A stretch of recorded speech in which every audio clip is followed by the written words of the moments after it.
સપનામાં ઈશુદાન ગઢવી આવી જાય. ગળું દબાયું, સોનાનો ચેન તોડી લીધો. ગળું દબાયું, ચેન તોડી લીધો. ગળું દબાયું, ચેન તોડી લીધો. આ સાંભળીને તમને એવું લાગતું હશે કે ગોપાલ ઇટાલિયા શું કહી રહ્યા છે.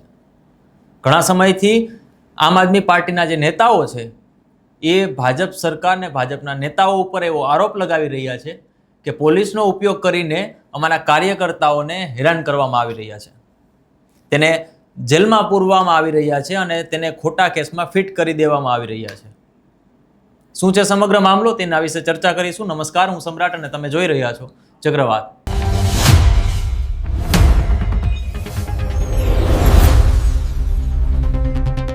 સ્થાનિક સ્વરાજની ચૂંટણીની જાહેરાત થઈ ગઈ છે, તેની તારીખો પણ આવી ગઈ છે, પરંતુ છેલ્લા ઘણા સમયથી આમ આદમી પાર્ટીના નેતાઓ એવો આરોપ લગાવી રહ્યા છે કે અમારા જે નેતાઓ છે, અમારા જે કાર્યકર્તાઓ છે તેને પોલીસ દ્વારા હેરાન કરવામાં આવી રહ્યા છે.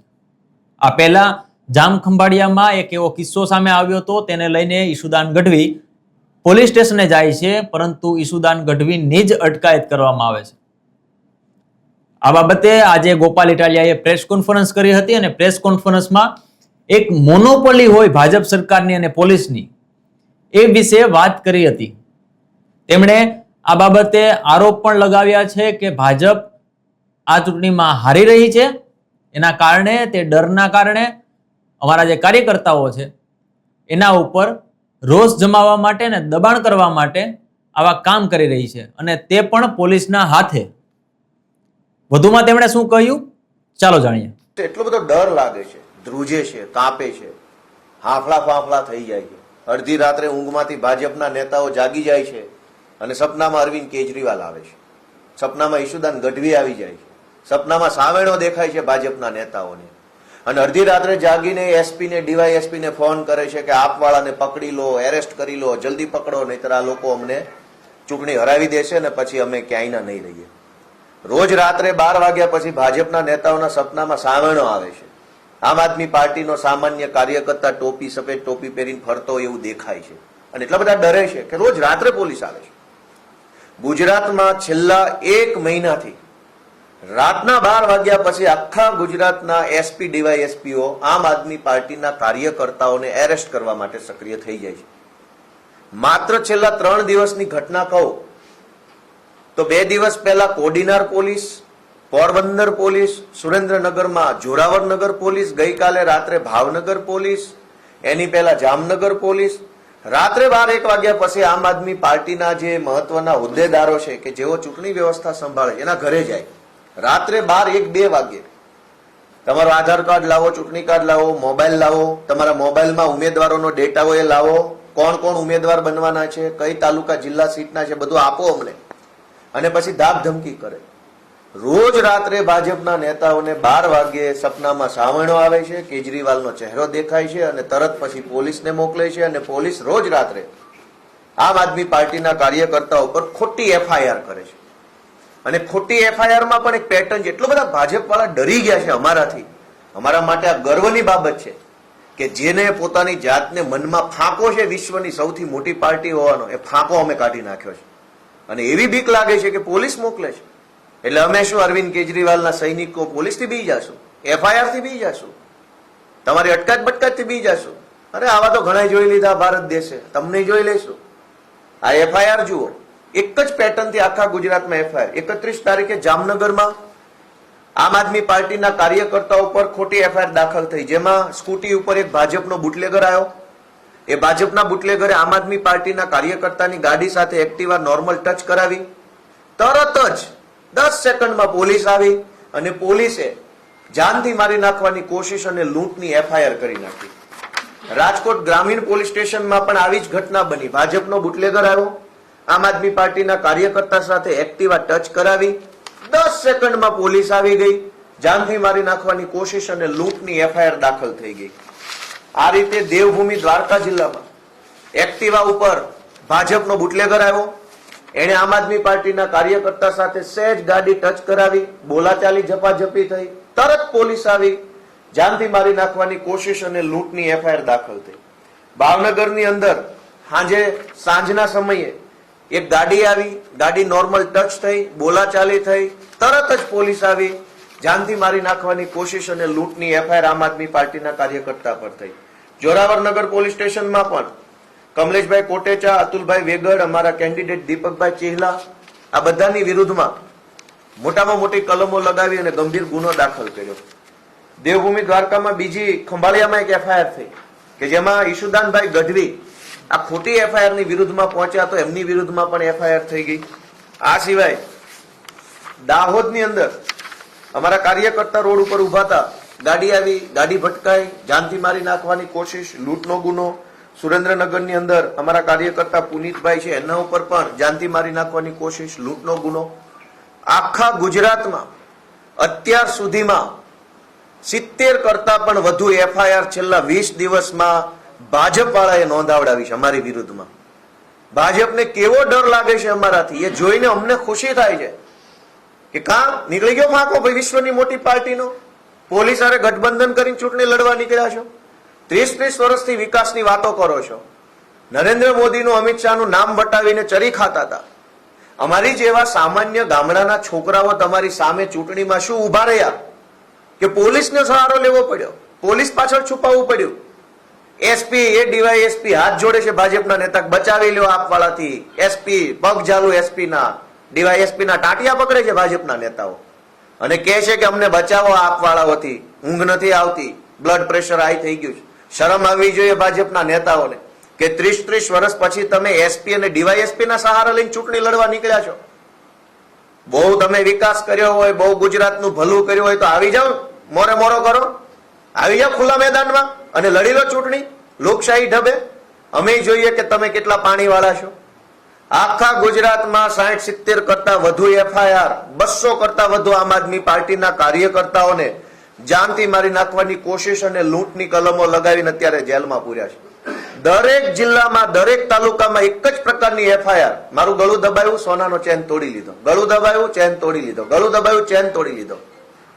આખા ગુજરાતમાં આ પ્રકારની એફઆઈઆરો નોંધાય. એક સ્ક્રિપ્ટ આવી છે. એ અહીંયા ગાંધીનગરમાં બેસેલા હર્ષ સંઘવીના કેટલાક જે દલાલો છે આઈપીએસ, એનું નામય ખબર છે. એને આપણે કહેવા માંગીએ છીએ કે બહુ દલાલીમાં મજા નથી. સરકારો બદલાઈ જશે ને તો મોઢું છુપાવવાની જગ્યા આખા ગુજરાતમાં નહીં મળે. અમે બધું જાણીએ છીએ કયા આઈપીએસઓએ આ દલાલી ચાલુ કરી છે હર્ષ સંઘવીની. એટલે ભાજપના નેતાઓને ખુલ્લેઆમ કહી દઈએ છીએ કે કઈ વાંધો નહીં, તમારે પોલીસ સાથે ગઠબંધન કરીને ચૂંટણી લડવી છે, કશો વાંધો નહીં. અમે અરવિંદ કેજરીવાલના સૈનિકો બતાવી દઈશું કે અમારામાં કેવો દમ છે. અમે આ ગુજરાતની ધરતીનું ધાવણ જાવીને મોટા થયેલા માણસો છીએ, એમ નહીં ફાટી પડીએ. વિશ્વની કહેવાતી સૌથી મોટી પાર્ટી, ટેન્ડર બેઝ પાર્ટી, બહુ મોટું નેટવર્ક, પાને પાને પ્રમુખ, અને સહારો લેવો પડે છે પોલીસનો. ક્યાં ગયા તમારા પેજ પ્રમુખો? ક્યાં ગયા તમારા સંગઠનના હોદ્દેદારો? ક્યાં ગઈ તમારી મજબૂત પકડ? કશું જ પકડ ફકડ કઈ છે નહીં. પોલીસનો દંડો, એફઆઈઆર ની જુલમ, એફઆઈઆર ની દાદાગીરી, જેલનો ડર બતાવી અને ચૂંટણી જીતવા નીકળ્યા છે. આજે હું ગુજરાતની જનતાને એક વિનંતી કરવા માંગુ છું કે જયારે હું આ બોલી રહ્યો છું અત્યારે, ત્યારે ગુજરાતની અંદર આમ આદમી પાર્ટીના 200 કરતા વધુ કાર્યકર્તાઓને એક જ પ્રકારની એફઆઈઆર, ગળામાંથી ચેન ખેંચી લીધો ને ગળું દબાયું. આ એક જ પ્રકારની એફઆઈઆર કરી અને અમારા કાર્યકર્તાઓને એરેસ્ટ કર્યા છે. ભાજપના પ્રદેશ પ્રમુખ 2 દિવસથી બધા જ ઇન્ટરવ્યુમાં બોલ બચ્ચન કરે છે કે અરવિંદ કેજરીવાલ જૂઠ બોલે છે, અરવિંદ કેજરીવાલ અરાજકતા ફેલાવે છે, અરવિંદ કેજરીવાલ આમ કરે છે.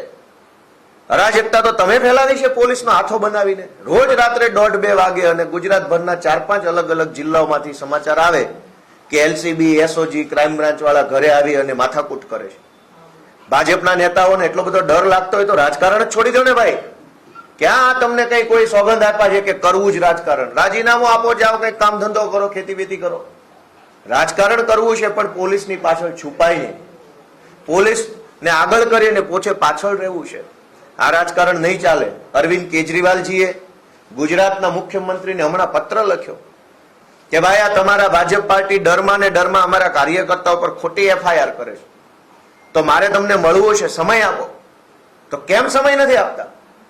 ટીવીમાં આવીને, ન્યૂઝ ઇન્ટરવ્યુમાં લઈને ભાજપના નેતાઓ મોટી મોટી વાતો કરે છે કે કેજરીવાલ આમ કરે છે, તેમ કરે છે. મુખ્યમંત્રી ગુજરાતના જો સમય આપે, સાચા હોય, ઈમાનદાર હોય, આવા ખોટા ધંધા ન કર્યા હોય, જો ભાજપની સરકારે પોલીસને હાથો ન બનાવી હોય તો સમય આપે મુખ્યમંત્રી. અમે એને 60 એફઆઈઆર નું લિસ્ટ એના ટેબલ ઉપર મૂકવા તૈયાર છીએ કે આ છેલ્લા 20 દિવસમાં લૂંટની અને જાનથી મારી નાખવાની 60 એફઆઈઆર દાખલ કરી. એક બાજુ ગુજરાતમાં ગુંડાઓ, બુટલેગરો, તોડબાજો બેફામ બન્યા છે. કોઈ પકડવા વાળો નથી. ડ્રગ્સ માફિયાઓને, ખનીજ માફિયાઓ, રેતી માફિયા, હમણાં તો ગેસના બાટલાના માફિયા આવ્યા. જેવી કંઈક ઇન્ટરનેશનલ બોર્ડર ઉપર ઘટનાક્રમ બન્યો ત્યાં તો અહીંયા બધા જ ભાજપ વાળા ગેસના બાટલાની શોર્ટેજ ઊભી કરી અને પબ્લિકને પૈસા વધુ આપો તો બાટલો મળે, રેગ્યુલર પૈસામાં ના મળે. પેટ્રોલ ડીઝલમાં માફિયા આવ્યા. માફિયા બેફામ બન્યા છે. એને પકડવા માટે ભાજપ પાસે પોલીસ નથી. ગુંડા બેફામ બન્યા છે, એને પકડવા ભાજપ પાસે પોલીસ નથી. પણ આમ આદમી પાર્ટીના કાર્યકર્તાને પકડવા માટે આખા ગુજરાતના એસપી, ડીવાયએસપી, પીઆઈ, પીએસઆઈ ને કામે લગાવ્યા છે. અને અધૂરામાં પૂરું ઈશુદાન ગઢવી જ્યારે રજૂઆત કરવા ગયા તો એમની ધરપકડ થઈ ગઈ. વાહ રે વાહ, કઈ વાંધો નહીં. ચૂંટણી આવે છે, જનતાને એક જ વિનંતી છે કે આવા પ્રકારે પોલીસનો દુરુપયોગ કરીને વિરોધ પક્ષો ખતમ કરવાની માનસિકતા સાથે નીકળેલી ભાજપ પાર્ટીને રોકવી જરૂરી છે. ગોપાલ ઇટાલિયાને ધરપકડ કરી લે કે ઈશુદાનની ધરપકડ કરી લે, ખોટા કેસમાં મને અને ઈશુદાનને જેલમાં પૂરે તો અમને કંઈ થઈ નથી જવાનું, અમને કોઈ ખાઈ નથી જવાનું. પણ જો ગુજરાતમાં વિરોધ પક્ષ જ નહીં વધે, લડનારા લોકો નહીં વધે, ભાજપની સામે આંખમાં આંખ નાખી અને આગળ ચાલનારા લોકો નહીં વધે તો પબ્લિકનું કોણ સાંભળશે? જનતાના પ્રશ્નો કોણ ઉઠાવશે? અને એટલે જનતા જો એમ માને કે જનતાના મુદ્દા ઉઠાવનારા લોકો રહેવા જોઈએ, જનતા વતી લડનારા વિપક્ષને ટેકો મળવો જોઈએ, તો મારી ગુજરાતભરના લોકોને વિનંતી છે કે આ ભાજપને ભગાડ. આપણે છેલ્લા થોડા વર્ષોથી જાણીએ જ છીએ કે જેમ જેમ ચૂંટણીઓ નજીક આવતી જાય છે તેમ તેમ જે એજન્સીઓ છે, જે પોલીસ તંત્ર છે, એ એક્ટિવ થતું હોય છે. કોઈ ઈડીની રેડ કરવામાં આવે છે, સીબીઆઈની રેડ કરવામાં આવે છે, પોલીસની રેડ કરવામાં આવે છે, ને આ રેડ અને બધું આ જે આખો કાર્યક્રમ હોય છે એ વિપક્ષ સામે જ હોય છે. પરંતુ જ્યારે ગુજરાતની સ્થાનિક સ્વરાજની ચૂંટણી નજીક આવી રહી છે ત્યારે આ પ્રકારે જે કાર્યકર્તાઓ છે, જે નેતાઓ છે, એને પણ પોલીસ દ્વારા બાંધમાં લેવામાં આવી રહ્યા હોવાનો દાવો કરવામાં આવી રહ્યો છે. આમ આદમી પાર્ટીના તમામ નેતાઓએ પોતે વિડીયો બનાવીને જાહેર મંચ ઉપરથી ઘણી વખત કહ્યું છે કે અમારા જે કાર્યકર્તાઓ છે એ યોગ્ય રીતે ચૂંટણી ન લડી શકે અને ચૂંટણીમાં ભાગ ન લઈ શકે એટલા માટે પોલીસ દ્વારા એના ઉપર ખોટા કેસ કરવામાં આવે છે, અને એ પણ કોઈને કોઈ બુટલેગરો દ્વારા. અને આ બાબતે ગોપાલ ઇટાલિયાએ જ્યારે આજે પ્રેસ કોન્ફરન્સ કરી ત્યારે એક મોડસ ઓપરેન્ડી હોય એ રીતે એમણે આરોપ લગાવ્યા છે. એમણે કહ્યું હતું કે આપણે જે વિડીયોમાં સાંભળ્યું એ પ્રમાણે એમણે કહ્યું હતું કે બુટલેગર નાનકડી બાતમાં ઝઘડો કરે છે અને ઝઘડા બાદ એવો પોલીસ આવી જાય છે અને પોલીસને કેસ કરે છે બુટલેગર દ્વારા કે મને ગળું દબાવ્યું છે, મારો ચેન ખેંચી લીધો છે, અને લૂંટની અને મારી નાખવાની ધમકીની ફરિયાદો કરવામાં આવે છે અને જે કાર્યકર્તાઓ છે એને ફિટ કરી દેવામાં આવે છે. એટલે હવે પ્રશ્ન થઈ રહ્યા છે કે માત્ર આમ આદમી પાર્ટીના નેતાઓને કે કાર્યકર્તાઓને શા માટે આવું કરવામાં આવે છે? ત્યારે આમ આદમી પાર્ટીના નેતાઓનું સ્પષ્ટપણે કહેવું છે કે અમે અત્યારે ભાજપને બીટ કરવાના કગાર ઉપર છીએ, અમે ભાજપને હરાવવા માટે તૈયાર છીએ. અમારો ધીમે ધીમે હવે ગ્રાફ વધતો જાય છે, લોકોમાં અમે પ્રચલિત થતા જાય છે, લોકો અમને પ્રેમ કરે છે. એટલા માટે હવે ભાજપને ડર છે કે ક્યાંક અમારી સીટ ઓછી ન થઈ જાય, અમે હારી ન જઈએ. એટલા માટે અમારા ઉપર કોઈ ને કોઈ રીતે દબાણ કરવામાં આવે છે અને અમારા કાર્યકર્તાઓને તોડવાનો પ્રયાસ કરવામાં આવે છે. આ બાબતે તમારું શું માનવું છે? કોમેન્ટ બોક્સમાં ચોક્કસથી જણાવજો. નમસ્કાર.